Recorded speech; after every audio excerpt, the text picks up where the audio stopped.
Hello everyone, Aman Upadhyay this side and welcome to the first episode of दिल की बात। इसके आगे और भी एपिसोड आएंगे और भी इसकी सीरीज आगे बढ़ेगी और ये किस बेसिस पे रहेगी, ये जितनी भी प्रैक्टिकल लाइफ में जो चीज़ें ज़रूरी हैं ये सारी सीरीज उस पर ही बेसिस रहेगी। और अगर आप उन बातों को अपनी लाइफ में इम्प्लीमेंट करते हो तो आपकी लाइफ में भी 110% चेंजेस आएंगे और आपको इन सीरीज में बहुत मज़ा आएगा। तो ध्यान से सुनिएगा सारी बातों को और ये सारी बातें कहानी के माध्यम से आपके पास आएंगी। कहानी सुनना तो सबको ही पसंद है। चलिए स्टार्ट करते हैं। बहुत सारे लोग मुझसे सवाल पूछते हैं कि आप लोगों को फ्री में बिजनेस अपॉर्चुनिटी क्यों देते हो, लोगों को आप फ्री में सारी चीज़ें क्यों प्रोवाइड करते हो, लोगों को आप लीडरशिप क्वालिटी फ्री में सिखाते हो, उनके आप ड्रीम्स जगाते हो, तो ये सब काम आप फ्री में क्यों करते हो, आपको क्या मिलता है। बहुत सारे लोगों के क्वेश्चन आते हैं। तो मैं एक कहानी के माध्यम से बताता हूँ आपको।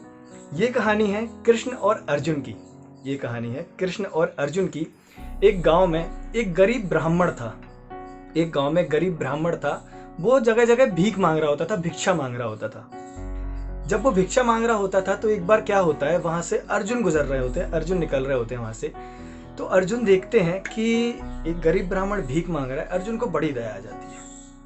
अर्जुन को उस ब्राह्मण पे बड़ी दया आ जाती है। अर्जुन उसके पास जाते हैं। अर्जुन पूछते हैं कि क्या हो गया, तुम भिक्षा क्यों मांग रहे हो। तो ब्राह्मण बताता है ऐसा ऐसा कि मेरे पास पैसे नहीं है, घर में परिवार है, ये सब वगैरह। तो अर्जुन क्या करते हैं, अर्जुन उस गरीब ब्राह्मण को गोल्ड कॉइन्स दे देते हैं, स्वर्ण मुद्राएं दे देते हैं उसको, थैली दे देते हैं उसको और कहते हैं कि लो, तुम लो, अब तुम्हें इसके बाद भीख मांगने की जरूरत नहीं है, भिक्षा मांगने की तुम्हें कोई आवश्यकता नहीं है। वो ब्राह्मण बहुत खुश हो जाता है क्योंकि उतने सोने के सिक्के काफी होते हैं उस टाइम पे एक अच्छी लाइफस्टाइल जीने के लिए, अच्छी जिंदगी व्यतीत करने के लिए।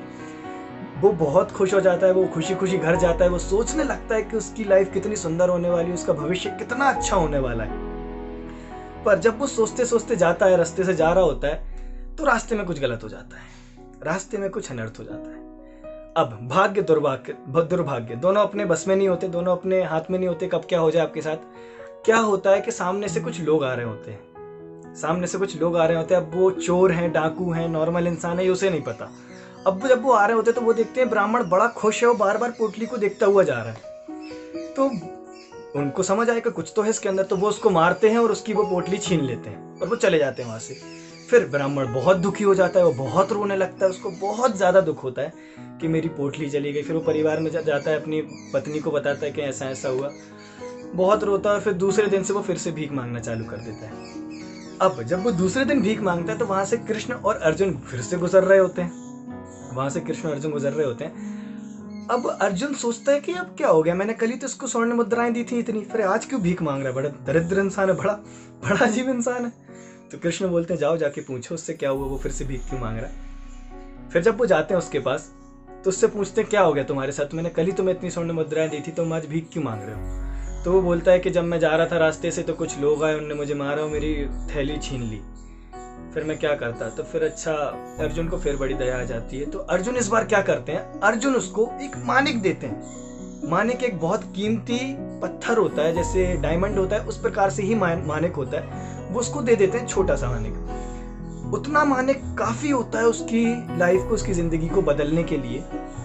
और वो छोटा सा दे देते हैं क्योंकि उसके लाइफ मतलब रास्ते में जाते टाइम कोई इससे छीन ना ले, कोई उससे लड़ झगड़ के छीन ना ले, तो वो उसको देते हैं। ब्राह्मण फिर बहुत खुश हो जाता है। वो फिर रास्ते में सोचता हो जाता है उसकी जिंदगी कितनी सुंदर होने वाली है, उसकी लाइफस्टाइल कितनी अच्छी होने वाली है। फिर होता यह है कि जब वो घर जाता है तो वो देखता है इसको कहीं अच्छे से रखना पड़ेगा, कहीं इसको छुपा के रखना पड़ेगा कि कहीं कोई ले ना जाए, कोई भाग ना जाए लेके। तो वो क्या करता है, घर के एक पुराने मटके में, पतीले में, अपने गलियों में हाथ खोलते हैं ना, मटके आते हैं, पानी पीते हैं, उसमें वो पुराने मटके में उसको रख देता है। पुराने मटके में उस मानिक को रख देता है। उसके बाद वो सो जाता है। फिर दूसरे दिन क्या होता है, उसकी पत्नी जब उसकी पत्नी पानी भरने जाती है मटके से, तो उसका मटका फूट जाता है। उसका मटका फूट जाता है। तो फिर वो सोचती है पुराना मटका रखा हुआ है घर पे जो कभी इस्तेमाल नहीं होता, कभी यूज में नहीं आता।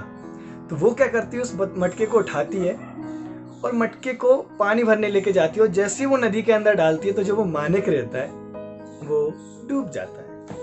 अब जैसे वो मानिक डूबता है, पत्नी घर आती है, ब्राह्मण की नींद खुलती है उस टाइम पे। फिर ब्राह्मण उठता है सो के।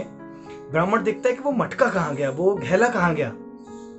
अब जैसे वो देखता है वो मटका वहां नहीं है जहां उसने रखा था, वो घबरा जाता है, वो चिल्लाना चालू कर देता है मटका कहाँ गया, मटका कहाँ गया। तो उसकी पत्नी कहती है मेरा मटका फूट गया था सुबह पानी भरते टाइम, तो मैंने उस मटके में पानी भर लाई। तो फिर वो पूछता उसमें कुछ मिला तुम्हें? उसने कहता नहीं कुछ भी नहीं मिला। वो फिर चिल्लाना चालू कर देता है कि तुम्हें पता था उसके अंदर क्या है क्या नहीं है, उसके अंदर मानिक था, मानिक। वो बहुत चिल्लाता है अपनी पत्नी के ऊपर, फिर वो फिर रोने लगता है, फिर वो पूरे दिन रोता है और फिर वो दूसरे दिन से फिर से भीख मांगना चालू कर देता है। अब वो जब वो भीख मांगता है तो वहां से फिर कृष्ण और अर्जुन गुजर रहे होते हैं। तो अर्जुन की नजर फिर पड़ती है उस ब्राह्मण पे और फिर वो सोचता है कि यार मैंने कल ही इसको मानिक दिया है, ये आज फिर से भीख मांग रहा, बड़ा दरिद्र इंसान है, बड़ा अजीब इंसान है। फिर जब उसके पास वो जाते हैं, उस ब्राह्मण के पास कृष्ण और अर्जुन जाते हैं, अर्जुन पूछते हैं उससे अब क्या हुआ तुम्हारे साथ, अब क्यों भीख मांग रहे हो, अब क्या जरूरत आ गई? तो वो बताता है कि मेरे साथ ऐसा ऐसा हुआ, मैंने उसके अंदर रखा, पत्नी ऐसे ऐसा सब हो गया, उनने बताया। तो अर्जुन बोलते हैं उससे कि प्रभु छोड़ो, इसके जीवन में गरीबी है, इसके जीवन में भीख मांगने ही लिखा है, इसके जीवन में इसका कुछ नहीं हो सकता, इसका कुछ भी नहीं हो सकता। तो प्रभु इसको हटाओ, इसका कुछ नहीं हो सकता, छोड़ो चलते हैं। तो कृष्ण क्या कहते हैं कि एक काम करो, ये 2 पैसे रखो, ये 2 पैसे रखो, 2 पैसे। फिर अर्जुन क्या बोलते हैं, प्रभु जब मैंने इसको स्वर्ण मुद्राएं दी तब इसका कुछ नहीं हुआ, मैंने इसको मानिक दिया तब इसका कुछ नहीं हुआ, और आप उसको 2 पैसे दे रहे हो, 2 पैसे में क्या होगा, 2 पैसे में क्या होगा? तो कृष्ण बोलते हैं तुम इसको रखो। फिर वो ब्राह्मण वो दो पैसे जो रहते हैं वो लेके जाता है, रास्ते भर सोचता है कि प्रभु ने कैसा मजाक किया है मेरे साथ, ये कैसी हरकत करी उनने मेरे साथ, 2 पैसे में तो एक वक्त का खाना भी नहीं आ सकता, मैं क्या करूंगा इसका। फिर जब वो जा रहा होता है ब्राह्मण, तो वो देखता है कि एक मछुआरा मछली को जाल में फंसा के बैठा हुआ है, मतलब जाल में मछली फंसी हुई है। तो ब्राह्मण सोचता है चलो अब इससे उसको बचा लेता हूँ, मछली को बचा लेता हूँ। तो वो क्या करता है, उस 2 पैसे से उस मछली को खरीद लेता है, खरीद लेता है। तो मछली पोटली में मिलती है, ऐसी जिंदा मछली थी वो, तो ऐसे उसके अंदर रहती पानी के अंदर वो। तो वो मछली को जैसे लेके जाता है पानी नदी के किनारे, तो मछली एक पत्थर उगलती है, मछली एक पत्थर उगलती है। और जैसे वो पत्थर देखता है, वो पत्थर और कोई पत्थर नहीं होता, वो वही मानिक होता है जो उसकी पत्नी से नदी में गुम गया था, वो वही मानिक होता है जो पत्नी से गुम गया था। और जैसे वो देखता है कि वो मानिक है, तो वो चिल्लाना चालू कर देता है, वो चिल्लाना चालू कर देता है, वो बोलता है मिल गया मिल गया मिल गया मिल गया मिल गया।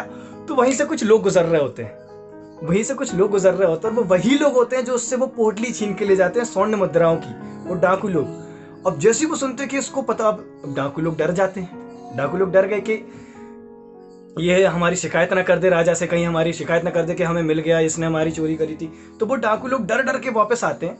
और हाँ, कृष्ण ने इसके दौरान अर्जुन से कहा था कि तुम इसका पीछा करो और देखो क्या होता है। अभी अर्जुन उसका पीछा कर रहे हैं। फिर जैसे वो डाकू उसके पास आते हैं, कहते हैं कि भाई हमें माफ कर दो, हमसे गलती हो गई, आप राजा को मत बताइएगा कि हमने स्वर्ण मुद्राएं ली थी आपकी, आप ये वापस ले लो, हमें 1 रुपए भी, एक भी स्वर्ण मुद्रा नहीं चाहिए, सारे सिक्के इसके अंदर हैं। अब उसको सिक्के भी वापस मिल जाते हैं ब्राह्मण को। अब अर्जुन को यहाँ कुछ समझ नहीं आता, अर्जुन को यहाँ सब सोच के परे कि ये सब हो क्या रहा है, मतलब ये हुआ क्या एकदम से। तो अर्जुन बोलते हैं चलो प्रभु से पूछते जाके ये सब हुआ क्या। तो अर्जुन बड़ी सोच विचारी में लग जाते हैं और वो कृष्ण के पास जाते हैं और कृष्ण से पूछते हैं कि प्रभु ये सब हुआ कैसे, ये सब हुआ क्या। तो कृष्ण एक बहुत बड़ी बात कहते हैं, और बहुत ध्यान से सुनिएगा इस बात को आप। वो कहते हैं कि जब तुमने इसको स्वर्ण मुद्राएं दी, जब तुमने इसको मानिक दिया, तब ये ब्राह्मण सिर्फ अपने बारे में सोच रहा था, तब ये ब्राह्मण सिर्फ अपने स्वार्थ के बारे में सोच रहा था, अपने जीवन के बारे में सोच रहा था। बहुत गौर से सुनिएगा, उनने क्या कहा, जब तुमने इसको मानिक दिया, जब तुमने इसको स्वर्ण मुद्राएं दी, तब ये ब्राह्मण सिर्फ अपने स्वार्थ के बारे में सोच रहा था, अपने जीवन के बारे में सोच रहा था। पर जब मैंने उसको 2 पैसे दिए, तो ये ब्राह्मण निस्वार्थ होकर दूसरे के जीवन के बारे में सोच पाया। इसने दूसरे के बारे में सोचना शुरू किया कि मैं उसकी जिंदगी में कैसे परिवर्तन ला सकता हूं। जैसे इसने दूसरे के बारे में सोचना शुरू किया, इसकी जीवन बदल गया, इसके जीवन में परिवर्तन आ गया। तो कहने का क्या मतलब है, इस कहानी का क्या तात्पर्य है कि अगर आप सिर्फ अपने बारे में सोचोगे और अपने ही बारे में सोचते रहोगे, तो आपकी लाइफ कभी नहीं बदलने वाली। वो इंसान अमीर भी बनता है, वो इंसान महान भी बनता है, वो इंसान एक्स्ट्रा ऑर्डिनरी भी बनता है जो दूसरों के बारे में दिल से सोचता है। अगर दूसरों के लिए आप दिल से सोचेंगे तो फिर ईश्वर आपके लिए सोचेगा। अगर आप दूसरों के लिए वाकई में दिल से सोचेंगे तो ईश्वर आपके लिए सोचेगा, और जब ईश्वर आपके लिए सोचेगा ना, तो आपको खुद के लिए सोचने की आवश्यकता नहीं पड़ेगी। अगर आप वाकई में चाहते हो कि आपके द्वारा दूसरों के जीवन में परिवर्तन आए, दूसरों का जीवन बदले, तो आपको उस वाकई में दिल से सोचना पड़ेगा कि उसके जीवन कैसे बदल सकता है, आप क्या कर सकते हो, उसकी प्रॉब्लम किस तरीके से सॉल्व कर सकते हो। और जब वाकई में आप दिल से उसकी प्रॉब्लम सॉल्व करते हो तो फिर मिरेकल होता है, तो फिर वाकई में आपके साथ मिरेकल होता है।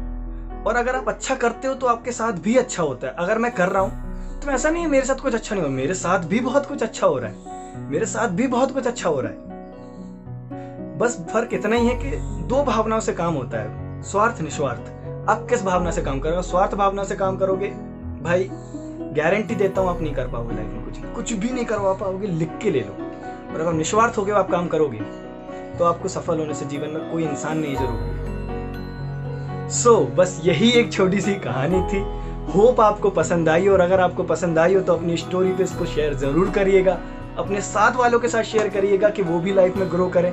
और अगर आपको इस कहानी से 1% भी आपकी लाइफ में अगर थोड़ा सा भी इम्पैक्ट आता है तो कमेंट करके जरूर बताइएगा मुझे। और नेक्स्ट पार्ट भी बहुत जल्दी आएगा, इसका बहुत जल्द इसका नेक्स्ट पार्ट आएगा। धन्यवाद मुझे सुनने के लिए, thank you so much, take care, bye.